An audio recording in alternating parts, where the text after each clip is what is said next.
बिस्मिल्लाहिर्रहमानिर्रहीम। आज का जो हमारा टॉपिक है वो है ड्रग्स फॉर ओबेसिटी। ठीक है जी, ड्रग्स फॉर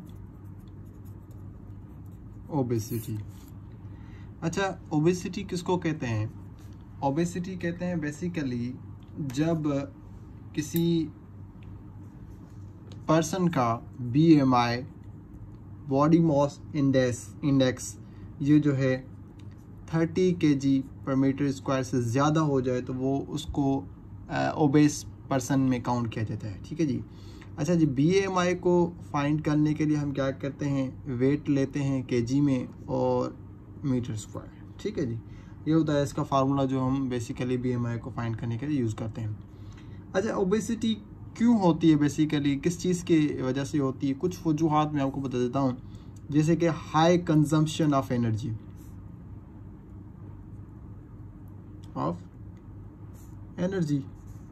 मतलब आप एनर्जी ज़्यादा ले रहे हैं और जो आपका एक्सपेंडिचर है एनर्जी का वो आपका कम है। ठीक है जी। उसके अलावा कौन से रीज़न हो सकते हैं? आपकी जेनेटिक्स, आपका मेटाबॉलिज्म, बिहेवियर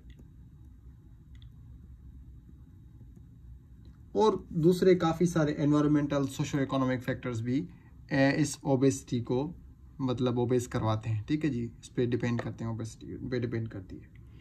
अब अगर हम बात करें कि ड्रग्स कौन कौन सी यूज़ की जाती हैं रिगार्डिंग द ओबेसिटी। अच्छा जी, ड्रग्स में एक क्लास आता है एनोरेक्सेंट क्लास। ठीक है जी, एक क्लास आता है एनोरेक्सेंट। इसको हम एपिटाइट सप्रेसेंट भी कहते हैं। ठीक है जी। इनमें कौन कौन सी ड्रग्स आती हैं? इनमें दो ड्रग्स आती हैं। एक होती है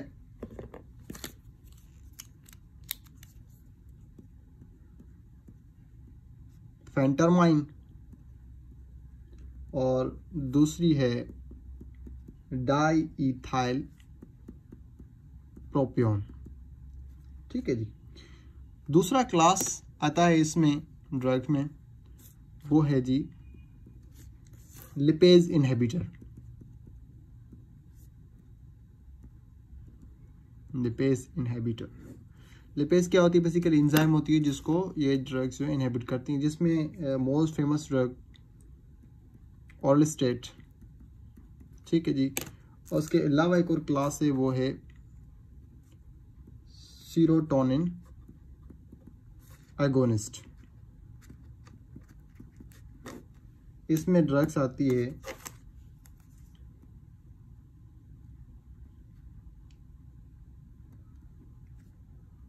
लोरकासेरिन।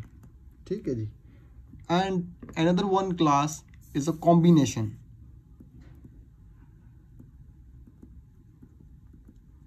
कॉम्बिनेशन में कौन सी ड्रग्स आती हैं?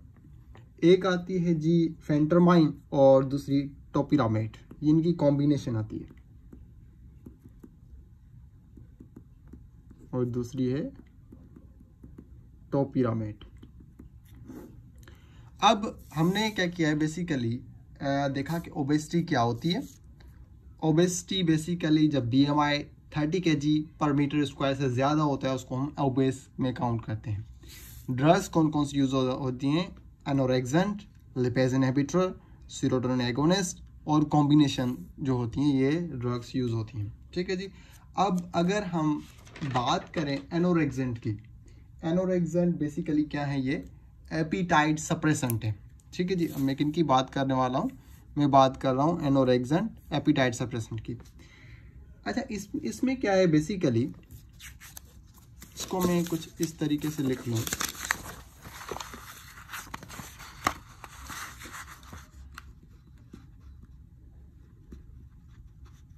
एनोरेक्सेंट्स, ठीक है जी, ये क्या है? ये एपिटाइट सप्रेसेंट है। अब जैसा कि हमें पता है कि न्यूरॉन्स एक होते हैं प्री साइनेप्टिक न्यूरॉन्स, दूसरे होते हैं पोस्ट साइनेप्टिक न्यूरॉन्स। ठीक है जी। अब प्री साइनेप्टिक न्यूरॉन्स में क्या होता है? वेसिकल्स होते हैं जिसमें न्यूरोट्रांसमीटर्स स्टोर होते हैं। लाइकवाइज अगर मिसाल ले लूँ कि नॉरएपिनेफ्राइन या एपिनेफ्राइन क्या होते हैं इसमें अंदर होते हैं। ठीक है जी। अब ये ड्रग जो है फेंटरमाइन, जो कि बेसिकली क्या है, एनोरेक्सेंट है। फेंटरमाइन, इसका मैकेनिज्म ऑफ एक्शन मैं आपको बताने जा रहा हूँ। फेंटरमाइन क्या करती है बेसिकली, ये जो रिलीज है इस वेजिकल से नॉरएपिनेफ्राइन का, या जो सिंपैथेटिक नर्वस सिस्टम को एक्टिवेट करवाने वाले जो हार्मोन्स, जो न्यूरोट्रांसमीटर्स होते हैं, उनका जो रिलीज है वो बढ़ा देती है साइनेप्टिक क्लेफ्ट में। ठीक है जी। सिंपैथेटिक में कौन से न्यूरोट्रांसमीटर्स होते हैं? एक होते हैं एपिनेफ्राइन, दूसरे होते हैं नॉरएपिनेफ्राइन। ठीक है जी। अब इनका जो है ये रिलीज जो है फेंटरमाइन बढ़ा देती है। अब जैसे ही साइनेप्टिक क्लेफ्ट में नॉरएपिनेफ्राइन और एपिनेफ्राइन की क्या होती है, कंसंट्रेशन बढ़ जाती है। ठीक है जी। एक काम ये करते हैं। दूसरा क्या करते हैं, हमें पता होता है कि ये जो न्यूरोट्रांसमीटर्स होते हैं वापस ये रीअपटेक भी हो जाते हैं।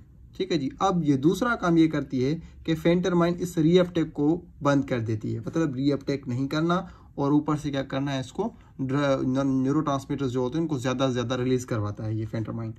अब ज़्यादा से ज़्यादा जो फेंटरमाइन रिलीज होंगे, न्यूरोट्रांसमीटर्स रिलीज होंगे, तो इससे क्या होगा कि यहाँ पे साइनेप्टिक क्लेफ्ट में क्या होता है कि न्यूरोट्रांसमीटर्स की जो कंसंट्रेशन होती है वो ज़्यादा हो जाती है सिंपैथेटिक नर्वस सिस्टम के जो न्यूरोट्रांसमीटर्स हैं। अब जैसे इनकी कंसंट्रेशन डेवलप हो जाती है तो हमें पता है कि सिंपैथेटिक सिस्टम जब एक्टिवेट होता है तो वो क्या करता है, वो बेसिकली एपिटाइट को सप्रेस कर देता है। Appetite suppress. ठीक है जी। ये तो हो गया मैकेनिज्म। अगर हम इसकी एडीआरस की बात करें या कंट्राइंडिकेशंस की बात करें, तो यार ये सिंपैथेटिक सिस्टम को एक्टिवेट कर रही है। इससे हम अंदाज़ा लगा सकते हैं कि अगर कोई पेशेंट HTN का है, हाइपरटेंशन का है, ठीक है जी, उसके लिए ये जो है फेंटरमाइन सही नहीं होगी। CVD का पेशेंट है, एराइथमिया का पेशेंट है, ठीक है जी, इन कंडीशंस, या हार्ट फेलियर वाला पेशेंट है, तो इन पेशेंट्स के लिए हम जो है फेंटरमाइन नहीं दे सकते। उसके अलावा कौन कौन से ये अगर कोई पेशेंट जिसका ब्लड प्रेशर हाई है तो उस केस में भी हम नहीं दे सकते, क्योंकि ये जो है सिंपैथेटिक सिस्टम को एक्टिवेट करती है। अगर सिंपैथेटिक सिस्टम एक्टिवेट हो गया तो ये इन पेशेंट्स के लिए जो है ना अनफेवरेबल कंडीशन नहीं होगी, बल्कि ये अनफेवरेबल कंडीशन होगी। उसके अलावा क्या होता है, ये बेसिकली कॉन्स्टिपेशन और इसके अलावा ड्राई माउथ, इंसोम्निया, हेडेक वगैरह जैसे एडवर्स इफेक्ट जो है काज करा सकते हैं। अच्छा जी, दूसरे क्लास की हम बात करें लिपेज इनहिबिटर। लिपेज में एक फेमस ड्रग आती है ऑर्लिस्टेट। ठीक है जी। कौन सी ड्रग आती है, इसको मैं यहाँ पे कर लेता हूँ।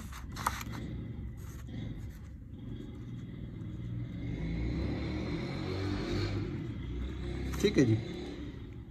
अब O स्टैंड्स फॉर, इसको मैं ऐसे ले लूँ कि ये ऑयल स्पॉटिंग। ऑयली स्पॉटिंग मतलब क्या है, ये जो ड्रग होती है इसके खाने के बाद पेशेंट्स को जो है फीसिस में ऑयल जैसी ऑयली जो स्पॉटिंग जो है विजिबल हो जाती है। ठीक है जी। ये एडवर्स इफेक्ट है इसका ऑर्लिस्टेट का। अच्छा, और एडवर्स इफेक्ट इसका है रेनल स्टोन। ये रेनल स्टोन भी काज करा सकती है। उसके अलावा ये लिपिड जो होती है उनकी एब्जॉर्प्शन को जो है स्टॉप करती है। Straight means stop. ठीक है जी।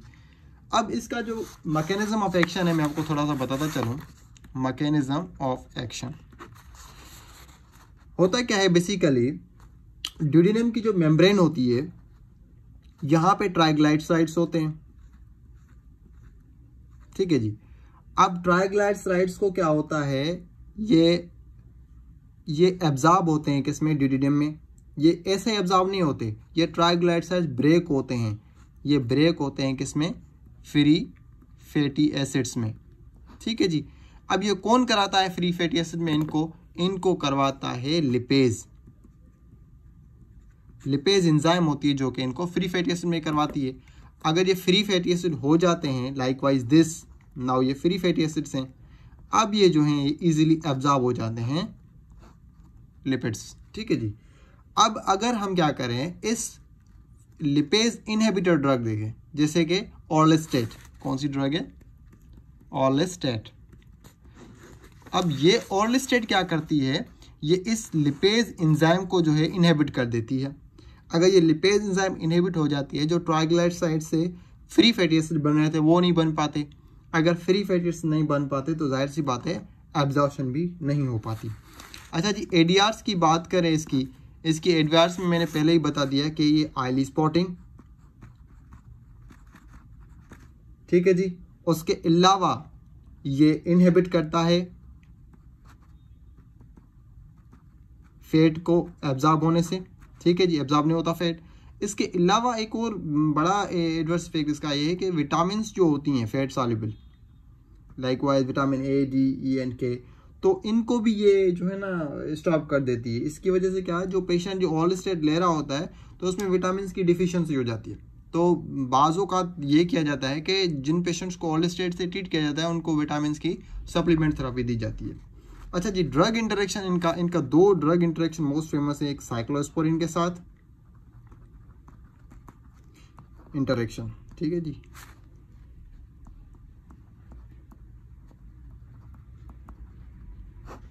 साइक्लोस्पोरिन के साथ, और लीवोथायरोक्सिन, इनके साथ जो इनका इंटरेक्शन है। अब हमारे पास बचती है एक क्लास बचती है सीरोटोनिन एगोनिस्ट की, और दूसरी होती है ये कॉम्बिनेशन की। अगर हम बात करना चलें सीरोटोनिन एगोनिस्ट की, तो ये क्या है, बेसिकली इनमें एक ड्रग आती है लोरकासेरिन। ये होता ये है बेसिकली हमारे न्यूरॉन्स होते हैं उनको कहा जाता है, इनका शॉर्ट फॉर्म होता है POMC।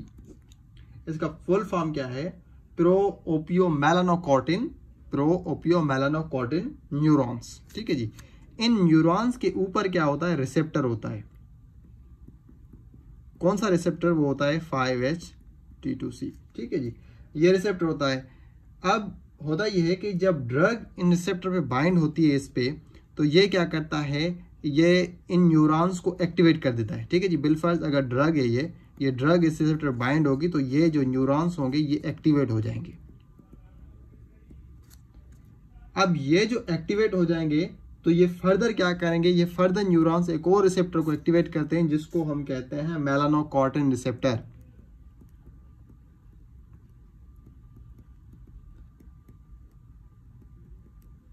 ठीक है जी। ये मेलानोकॉर्टिन रिसेप्टर को एक्टिवेट करते हैं। अब जैसे मेलानोकॉर्टिन रिसेप्टर एक्टिवेट हो जाता है तो इसका काम होता है डिक्रीज एपिटाइट, ठीक है। इसको मैं थोड़ा अच्छे से आपको समझा दूं कि सीन कुछ इस तरीके से है, ठीक है जी। ये जो है क्या है, न्यूरॉन्स, कौन से, इसको कहते हैं प्रो ओपियोमेलानोकॉर्टिन न्यूरॉन्स, ठीक है। इन न्यूरॉन्स के पे ऊपर क्या होता है, रिसेप्टर होता है। कौन सा रिसेप्टर, वो होता है 5-HT2C, ठीक है जी। अब ड्रग जो होती है इस पे बाइंड होती है इन न्यूरॉन्स पे। ये न्यूरॉन क्या करते हैं, एक रिसेप्टर को एक्टिवेट करते हैं जिसको हम कहते हैं मेलानोकॉर्टिन रिसेप्टर। अब जैसे ये रिसेप्टर एक्टिवेट हो जाते हैं, इन रिसेप्टर का फंक्शन होता है जी डिक्रीज एपिटाइट, ठीक है जी। उसके बाद हम जाते हैं कॉम्बिनेशन थेरेपी की तरफ। कॉम्बिनेशन में जो ड्रग्स होती है वो हम 2 ड्रग्स देते हैं, ठीक है जी। एक होती है फेंट्रोमाइन और दूसरी होती है टोपिरामेट। ये हो गई कॉम्बिनेशन, लास्ट क्लास कॉम्बिनेशन ये होगी अब टोपिरामेट और फेंट्रोमाइन, ठीक है जी। अब ये जो है ये तब दी जाती हैं जब लॉन्ग टर्म ओबेसिटी होती है ना किसी पेशेंट को, उसमें हम देते हैं।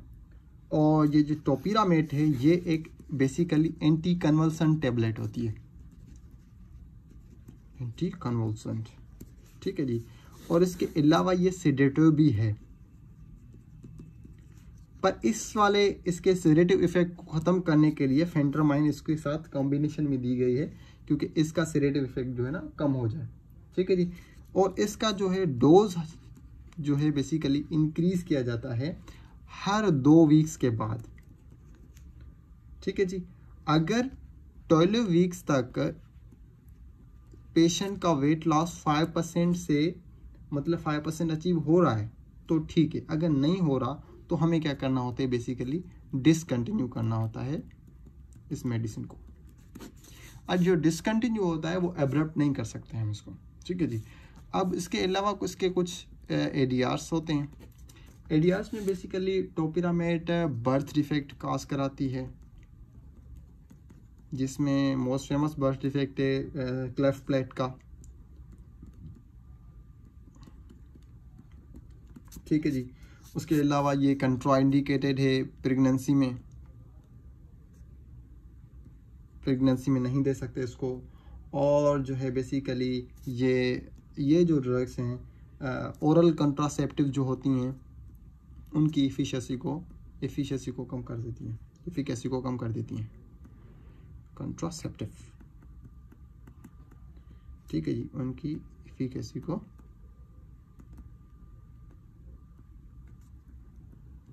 डिक्रीज कर देती है। अब ये जो है ये पूरे का पूरा इन 2 ड्रग्स की इंफॉर्मेशन थी कंप्लीट जो मैंने आपको बता दी, ठीक है जी। हमने पढ़ा ओबेसिटी के हवाले से कि ओबेसिटी क्या होती है, उसके अलावा मैंने ड्रग्स बताएंगे कौन कौन सी यूज़ की जाती हैं। उसके अलावा मैंने आपको एनोरेक्सेंट जो फर्स्ट क्लास थी एंड एपेटाइट सप्रेशन उसके बारे में बताया कि मैं सिंपैथेटिक सिस्टम एक्टिवेट हो जाता है इसमें। उसके बाद मैंने दूसरा क्लास बताया लिपेज इनहिबिटर, जिसमें ऑल स्टेट के बारे में बताया कि लिपिड की एब्जॉर्प्शन को स्टॉप कर देती हैं, क्योंकि लिपिड फ्री फैटी एसिड्स नहीं बताए तो फ्री फैटी एसिड एब्जॉर्ब नहीं हो पाते। उसके अलावा मैंने कंट्राइंडिकेशंस बता दी, इसकी ADRs बता दी, आयल स्पॉटिंग वगैरह। और उसके बाद मैंने आपको सीरोटोनिन एगोनिस्ट के बारे में बताया, ठीक है जी, एंड द लास्ट कॉम्बिनेशन के बारे में, ठीक है। यहाँ जो है हमारा चैप्टर पूरा होता है ड्रग्स फॉर ओबेसिटी।